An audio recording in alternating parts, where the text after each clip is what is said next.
আসসালামু আলাইকুম। ওয়ালাইকুম আসসালাম। ছোট্ট সোনা বন্ধুরা সব কেমন আছো? আলহামদুলিল্লাহ ভালো আছি আমরা নবীদের গল্প শুনবো। মাশাআল্লাহ মাশাআল্লাহ। তাহলে শুরু করা যাক। আজ আমি বলবো নবী সুলাইমান আলাইহিস সালামের জীবন কাহিনী। হযরত নবী সুলাইমান আলাইহিস সালাম ছিলেন নবী দাউদ আলাইহিস সালামের পুত্র। তিনি এই মহান আল্লাহ তাআলা তাঁকে সমগ্র দুনিয়ার বাদশাহী দান করেছিলেন। তিনি এই দুনিয়ায় 750 বছর তৌহিদের দাওয়াত দিয়েছিলেন। সুলাইমান আলাইহিস সালাম আল্লাহর দেওয়া তার মুজিজা ছিল, মানে সুলাইমান আলাইহিস সালামকে আল্লাহ পাক মুজিজা দান করেছিলেন। সুলাইমান আলাইহিস সালামের এই মুজিজা হলো, সুলাইমান আলাইহিস সালামের আদেশে বাতাস প্রবাহিত হতো, পাখিদের কথা বুঝতে পারতেন। সুলাইমান আলাইহিস সালাম সিংহাসনে বিনা ইঞ্জিন ছাড়াই আল্লাহর হুকুমে দ্রুত গতিতে বাতাসে ভর করে উড়ে যেতে পারতেন। জিন ও অন্যান্য জীবকুল সুলাইমান আলাইহিস সালামের অধীনস্থ ছিল। সুলাইমান আলাইহিস সালামের বিচার ছিল বিচক্ষণ। একদিন যখন সুলাইমান আলাইহিস সালামের বয়স 11 বছর, তিনি একদিন পিতা দাউদ আলাইহিস সালামের সাথে সিংহাসনে বসেছিলেন। তখন দুটি লোক এলেন এবং তাদের সমস্যা নিয়ে।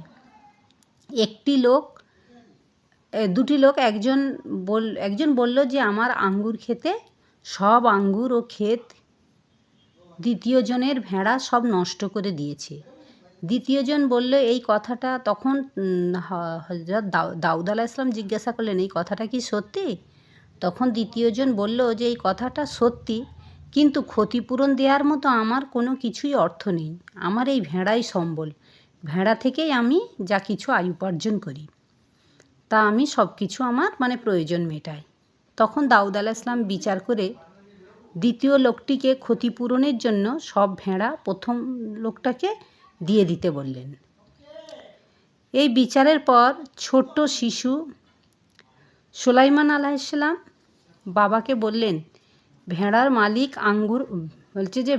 মালিক যে তাকে আঙ্গুর না হওয়া পর্যন্ত, আঙ্গুর যতক্ষণ না যতটা ছিল ততক্ষণ না হয় সে পর্যন্ত আঙ্গুর খেতে কাজ করবে, আর এই সময় আঙ্গুর ক্ষেতের মালিক ভেড়ার দেখাশোনা করবে, আর ভেড়ার যত দুধ হবে লোম হবে তার সুবিধা ও লাভ ভোগ করবে। আর যখন আঙ্গুর আবার আগের মতো হয়ে যাবে তখন আঙ্গুর ক্ষেতের মালিক ক্ষেত ফিরিয়ে নেবে এবং ভেড়ার মালিক ছেলের এই বিচার শুনে ভেড়ার মালিক তার ভেড়া ফেরত নেবে। ছোট্ট ছেলের এই বিচার শুনে নবী দাউদ আলাইহিস সালাম খুব খুশি হলেন। একদম ন্যায্য বিচার। আল্লাহ মূসা আলাইহিস সালামকে জিনদের শাসন করার তারপর আর একদিন হলো কি, দুটো মেয়ে সুলাইমান আলাইহিস সালামের কাছে এলেন। আবার তারা দুটো মেয়ে দুটো সমস্যা নিয়ে এলো। তারা বলল যে আমার একটা বাচ্চা নিয়ে দুজনেই বলছে, এ বলছে আমার বাচ্চা, ও বলছে আমার বাচ্চা। প্রথম মহিলা বলতে রইল দ্বিতীয় মহিলার বাচ্চা নেকড়েকে নিয়ে গেছে। এটা হলো প্রথম মহিলাটা বলছে যে দ্বিতীয় মহিলার বাচ্চা নেকড়ে নিয়েই চলে গেছে, এটা হলো আমার বাচ্চা। তখন সুলাইমান আলাইহিস সালাম জাল্লাদকে, তো দুজনে খুব সমস্যা হচ্ছে, এ বলছে আমার বাচ্চা, ও বলছে আমার বাচ্চা, দুজনেই কান্নাকাটি করছে, কাউকে বোঝা যাচ্ছে না আসল মা কে। তখন নবী সুলাইমান আলাইহিস সালাম এতই বিচক্ষণ ছিলেন, তখন তিনি কি করলেন যে জাল্লাদকে বললেন, এই বাচ্চাটিকে কেটে 2 টুকরো করে দাও, দুজনকে 2 টুকরো ভাগ করে দাও।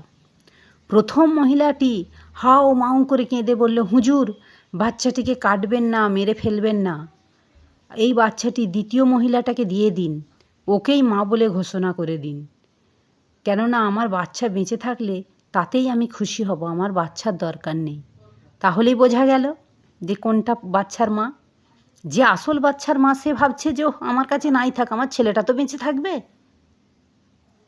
এতেই সবাই বুঝতে পারলো বাচ্চাটি প্রথম মহিলার বাচ্চা। আসল মায়ের কাছে তখন আসল মা বুঝতে পেরে সুলাইমান আলাইহিসসালাম কী করলেন, সেই আসল মায়ের কাছে ছেলেটাকে দিয়ে দিলেন। যখন সুলাইমান আলাইহিসসালাম কোথাও যাওয়ার প্রয়োজন হতো, তখন সুলাইমান আলাইহিসসালাম বাতাসকে বলতেন জোরে বইতে। বাতাস এত জোরে বইতো যে যেখানে যেতে 1 মাস লাগতো, সেখানে সুলাইমান আলাইহিসসালামের সিংহাসন 1 ঘন্টায় চলে যেত।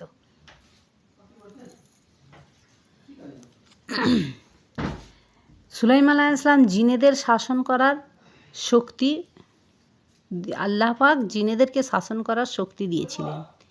তিনি দুষ্টু জেনেদের চেন দিয়ে বেঁধে শাস্তি দিতেন। কোরআনের 38 অধ্যায় এবং 34 ও 35 আয়াতে আছে, সুলাইমান আলাইহিসসালাম একটি ইচ্ছা ছিল যেন তার একটি খুব জ্ঞানী ও বুদ্ধিমান ছেলে হয়। তার মৃত্যুর পর তার এই বড় সাম্রাজ্য যেন সুষ্ঠুভাবে চালাতে পারে বুদ্ধির দ্বারা ও জ্ঞানের দ্বারা।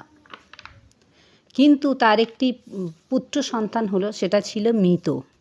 তখন সুলাইমান আলাইহিসসালাম বুঝলেন যে আল্লাহ চায় না তার ছেলে রাজা হোক। আল্লাহ তাআলা চান না যে তার ছেলে রাজা হোক, এবং মানুষ ও জিন পাখিদের, আল্লাহ তাকে মানুষ, জিন ও পাখিদের রাজা বানিয়েছিলেন।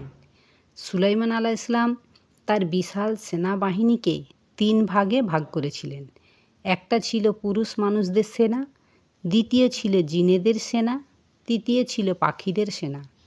সেনাবাহিনীদেরকে সূর্যের তাপ থেকে বাঁচার জন্য বা রক্ষা করার জন্য, ছায়া দেওয়ার জন্য পাখিরা দল বেঁধে এসে ছায়া ওপরে ছায়া প্রদান করত। একদিন একদল পিঁপড়ে যাচ্ছিল, দল বেঁধে যাচ্ছিল। পিঁপড়েরা সুলাইমান আলাইহিসসালামের সৈন্যবাহিনীকে দেখে ভয় পেল ও বলল, সৈন্যবাহিনী আসছে, আমাদের পিষে মেরে ফেলবে। এই কথাটা সুলাইমান আলাইহিসসালাম বুঝতে পারলেন। তখন পিঁপড়েদের বাঁচিয়ে দিলেন এবং সৈন্যবাহিনীদের সেখান থেকে সরিয়ে নিলেন। সুলাইমান আলাইহিসসালাম জিনেদের দিয়ে বড় বড় দালান, বড় বড় বাড়ি তৈরি করতেন। জিনেরা সমুদ্রের তলদেশ থেকে বিভিন্ন রূপো, দামি দামি পাথর আনতেন। সেই